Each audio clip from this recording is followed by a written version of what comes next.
महामारी को लेकर देश अब अनलॉकडाउन में है।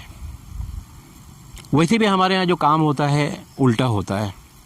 जब पेशेंट कम थे तो लॉकडाउन था और जब पेशेंट बढ़ने लगे तो अनलॉकडाउन हो गया।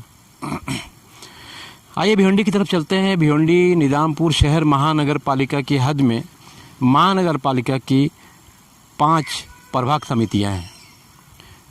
1 से 5 के बीच में प्रभाग नंबर 3 का इलाका आता है पद्मानगर, कामतघर, अंजूर फाटक और न्यू गायत्री नगर, मानसरोवर में आयुक्त जो हमारे हैं महानगर पालिका के, उनका बंगला भी आता है। ये प्रभाग समिति 3 के हद में आता है और प्रभाग समिति 3 की हद में आज तीसरा दिन है लॉकडाउन लगा दिया गया है। लॉकडाउन लगाने की जो पहल है, बड़ी बात यह है कि नगर सेवकों ने किया। संतोष शेट्टी, मनोज काटेकर, नीलेश चौधरी, महेंद्र गायकवाड़ जैसे लोगों ने प्रभाग 3 में अगुवाई करके, क्योंकि यहाँ पेशेंट बढ़ रहे थे, तो लॉकडाउन लगा।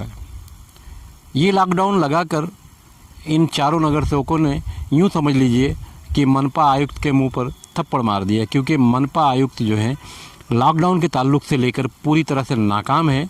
आज का जो दिन है रविवार है, 700 से ऊपर भिवंडी शहर में कोरोना के पेशेंट मौजूद हैं, जो महानगर पालिका की लिस्ट में हैं।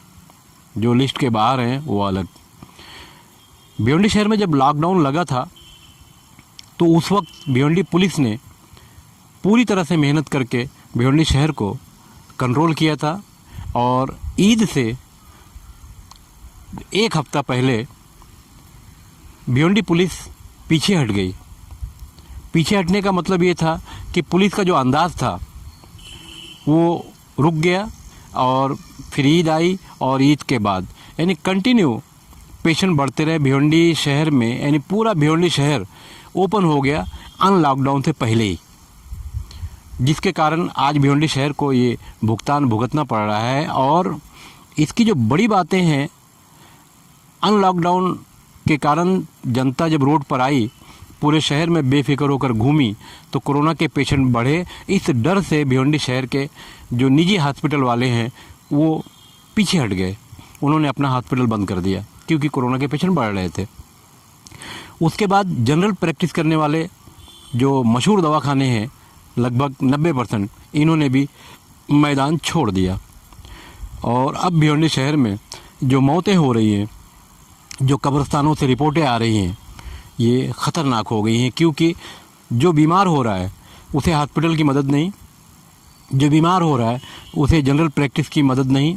हालांकि मनपा आयुक्त ने एक आदेश भी जारी किया हॉस्पिटल खोलने के लिए और दवाखाने खोलने के लिए, मगर मनपा आयुक्त जैसे हर मामले में नाकाम नज़र आए, वैसे ही इस मामले में भी नाकाम नज़र आए।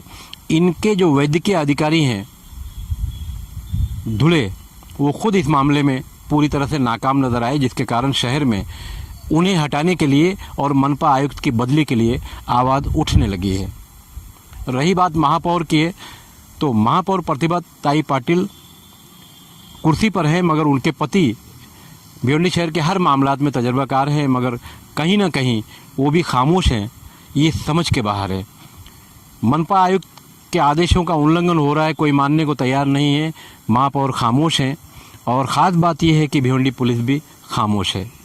जैसा कि शुरू में लोगों ने देखा था कि पुलिस ने जनता को दौड़ाया, एक डर पैदा किया और लोग घर में थे, मगर जब पुलिस पीछे हटी तो लोग घर से बाहर आ गए, जिसका अंजाम आज भिवंडी शहर में 700 से ज़्यादा कोरोना पेशेंट महानगर पालिका के लिस्ट में हो चुके हैं। और अब जगह कम पड़ रही है, इसलिए पो गांव में मुंबई के व्यवसायी और सामाजिक कार्यकर्ता अरशद सिद्दीकी की वो इमारत ली गई है, जिसमें तैयारी करने के बाद कोरोना के पेशेंट रखे जाएंगे।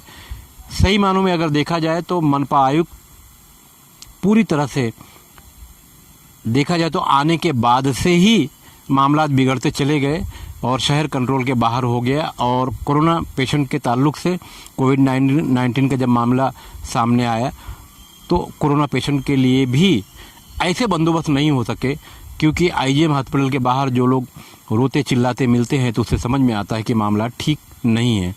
बहरहाल भिवंडी शहर की हालत धमाका खेज हो गई है और पेशेंट बढ़ते जा रहे हैं।